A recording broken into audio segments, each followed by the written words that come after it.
ನಿಮ್ಮ ಹೆಸರೇನಪ್ಪ? ಗಿರಿಯಪ್ಪ ಅಂತ. ಯಾವರು? ಒಂದು ಕೋಲಾರ. ಎಷ್ಟು ವಯಸ್ಸು? 47 ಸರ್. 47. ನಿಮಗೆ ಶುಗರ್ ಪ್ರಾಬ್ಲಮ್ ಇತ್ತು? ಹೌದು ಸರ್. ಎಷ್ಟು ವರ್ಷಕ್ಕಿತ್ತು ಶುಗರ್ ಪ್ರಾಬ್ಲಮ್? ನನಗೆ ಗೊತ್ತಿರಲಿಲ್ಲ. ಡಿಸೆಂಬರಲ್ಲಿ ಜಯದೇವಾಗ ಹೋಗಿದ್ದೆ. ಹಾರ್ಟ್ ಏನೋ ಒಂಥರ ಪೇನ್ ಇದೆ ಅಂತ. ಅಲ್ಲಿ ನೋಡಿದ್ರೆ ನನಗೆ ಬ್ಲಡ್ ಚೆಕಪ್ ಮಾಡಿದಾಗ ಶುಗರ್ ಹೈ ಇದೆ, 451 ಅಂತ ತೋರಿಸಿದ್ರು. ನಾನು ಆಫ್ಟರ್ ಫುಡ್ಗೆ ಹೋಗಿದ್ದೆ. ಮತ್ತೆ ಆವಾಗ ಆಫ್ಟರ್ ಫುಡ್ಡಲ್ಲಿ ನಾನು ಸ್ವಲ್ಪ ಬೆಲ್ಲದನ್ನು ಅದೆಲ್ಲ ಹಬ್ಬ ಆಯ್ತು, ಸ್ವೀಟ್ ತಿಂದ್ಬಿಟ್ಟಿದ್ದೆ. ತಿರುಗಿ ಅದಾದಮೇಲೆ ಅವ್ರು ಹೇಳಿದ್ರು ಹಾರ್ಟ್ದು ಏನಿಲ್ಲ, ನಿಮಗೆ ಶುಗರ್ ಹೆವಿ ಇದೆ, ನೀವು ಕಂಟ್ರೋಲ್ ಮಾಡ್ಕೊಬೋದು, ಮತ್ತು ಕೊಲೆಸ್ಟ್ರಾಲ್ ಇದೆ ಅಂತ ಹೇಳಿದ್ರು. ಯಾಕೆಂದರೆ ಶುಗರ್ 11.3 ಇದೆ.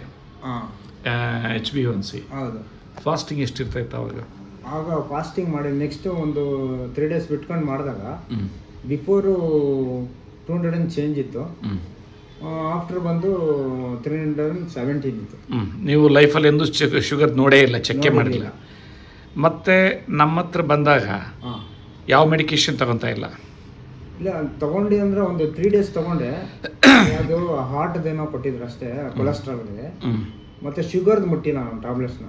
ಶುಗರ್ ತಿಂದರೆ ಮತ್ತೆ ಅದಕ್ಕೆ ಅಡಿಕ್ಟ್ ಆಗುತ್ತೆ ಅಂತ ನನಗೆ ಗೊತ್ತಿತ್ತು. ಆ ಟ್ಯಾಬ್ಲೆಟ್ಸ್ನ ಹಂಗೆ ಇದೆ ಇವಾಗೂ, 4-5 ಸಾವಿರ ರೂಪಾಯಿ ಟ್ಯಾಬ್ಲೆಟ್ಸ್ ಮಾತ್ರ ಹಂಗೆ ಇದೆ ನನ್ನ ಹತ್ರ.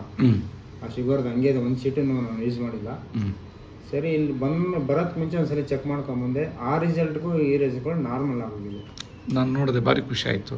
ಆವಾಗ ನನಗೆ ಇಲ್ಲಿ ಬರೋಕ್ಕೆ ಮುಂಚೆ ಬಿಫೋರ್ಗೆ 178 ಇತ್ತು, ಮತ್ತೆ ಈಗ ಅದು ಓನ್ಲಿ ನನಗೆ 97 ಬಂದಿದೆ. ಆಫ್ಟರ್ 317 ಇತ್ತು, ಈಗ 110 ಬಂದಿದೆ. ಗ್ರೇಟ್ ಅಪ್ಪ. ಅಂದ್ರೆ ನಾನು ಹೇಳಿದ ಕರೆಕ್ಟಾಗಿ ಮಾಡ್ತಾ ಇದ್ರಿ? ಎಲ್ಲ ಮಾಡ್ತಾ, ಆಹಾರ ಪದ್ಧತಿ ಎಲ್ಲ ಆಹಾರ ಪದ್ಧತಿ ಕಟ್ಟುನಿಟ್ಟಾಗಿ ಮಾಡ್ತಾ ಇದೆ ವಿತ್ ನಮ್ಮ ಮೆಡಿಕೇಶನ್ಸ್. ಮೆಡಿಕೇಶನ್ ಅದು ಬೆಳಗ್ಗೆ ಎದ್ದು ಧ್ಯಾನ ಎಲ್ಲ ಹೋಗ್ತದೆ, 1 hour ಮಾಡ್ತದೆ. ಮತ್ತೆ ಈ ಎಲೆ ಇದೆ ಇಂಪಾರ್ಟೆಂಟ್, ಬೆಳ್ಳುಳ್ಳಿ ಮತ್ತೆ ಬೇವಿನ ಎಲೆ ಇದೆ, ಅದು ಮಾತ್ರ ನಾನು ಎಲ್ಲಾನು ಹೋದ್ರೆ ಬ್ಯಾಗಲ್ಲಿ ಒಂದು ಸ್ಟಾಕ್ ಹಿಡ್ಕೊಂಡ್ರೆ ಹೋಗ್ಬಿಡ್ತದೆ ಡ್ಯೂಟಿಗೆ, ಇಲ್ಲ ಊರುಗಳಿಗೆ ಹೋಗ್ತದೆ. ಅವಾಗ ಬ್ಯಾಗಲ್ಲಿ ಇರೋದನ್ನ ನಾನು ವಾಶ್ ಮಾಡಿ ತೊಳ್ಕೊಂತೀನಿ. ಮತ್ತೆ ರೈಸ್ ಐಟಮ್ ಹೋಗ್ತಾ ಇರಲಿಲ್ಲ, ಸ್ವಲ್ಪ ನೀವು ಹೇಳ್ದಂಗೆ 25% ತಿನ್ಬೇಕು, ಜಾಸ್ತಿ ತಿಂದ್ರೇನೆ ನಮ್ಗೆ ಎಫೆಕ್ಟ್ ಅಂತ ಗೊತ್ತಾಯ್ತು. ತರಕಾರಿ ಮತ್ತೆ ಸೊಪ್ಪೆ ನಾನು ಅದರಲ್ಲೇ ಮೇಂಟೈನ್. ಎಕ್ಸಲೆಂಟ್, ಚೆನ್ನಾಗಿ ತಿಂದೆ. ಮತ್ತೆ ಬಾಡಿಯಲ್ಲಿ ಏನೇನು ಚೇಂಜಸ್ ಆಗಿದೆ? ಬಾಡಿಲಿ ನನಗೆ ಇವಾಗ ವೆಯ್ಟ್ ರೆಡ್ಯೂಸ್ ಆಗ್ಬೇಕಂತ ಮೈಂಡಲ್ಲಿ ಇತ್ತು.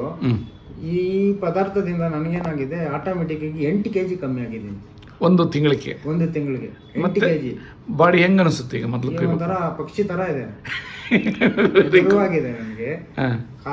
ಮಂಡಿ ಗಿಂಡಿ ಏನೋ ಲೈಟ್ ಆಗಿ ಪೇನ್ ಆಗೋದು, ಅಷ್ಟು ಹೆವಿ ಇಲ್ಲ ಇವಾಗ, ಅದೇನು ಕಾಣಿಸ್ಕೊಂತಲ್ಲ. ಆಮೇಲೆ ಇದು ಏನಂತಾರೆ, ಕೊಲೆಸ್ಟ್ರಾಲ್ ಎಲ್ಲ? ಕೊಲೆಸ್ಟ್ರಾಲ್ ಇಲ್ಲ ಈಗ. ಕಿಡ್ನಿ ಲಿವರ್ ಎಲ್ಲ ಚೆಕ್ ಮಾಡಿದೆ, ಎಲ್ಲ ನಾರ್ಮಲ್ ಆಗೋಯ್ತು. ಒಂದೇ ತಿಂಗಳಿಗೆ ನಾರ್ಮಲ್ ಆಗೋಯ್ತು. ಎಲ್ಲ ನಾರ್ಮಲ್ ಆಗೋಗಿದೆ. ಗ್ರೇಟ್ ಅಪ್ಪ. ಇನ್ನೊಂದು 2 ತಿಂಗಳು ತಗೊಂಡ್ರೆ 9.1 HbA1c 6 ಬಂದ್ಬಿಡ್ತಾರೆ, 6 or 5. ಅದು 3 months ಇರುತ್ತಂತ, ಅದೇ ಸೆಲ್ಸ್ ಅಂತ ಹೇಳಿದ್ದಾರೆ. ಇದನ್ನೇ ಫಾಲೋ ಮಾಡಿದ್ರೆ ಇನ್ನೊಂದು ಏಪ್ರಿಲ್ ಅಲ್ಲಿ ನನಗೆಲ್ಲ ಎಕ್ಸಲೆಂಟ್ ನಾರ್ಮಲ್. ಏಪ್ರಿಲ್ ಅಲ್ಲಿ ಬರಬೇಕು, ನನಗೆ ಫುಲ್ ನಿಮಗೆ ನಾರ್ಮಲ್ ರಿಪೋರ್ಟ್ ನೋಡ್ಬೇಕು. ನಾರ್ಮಲ್. ಓಕೆನಪ್ಪ, ಥ್ಯಾಂಕ್ ಯು.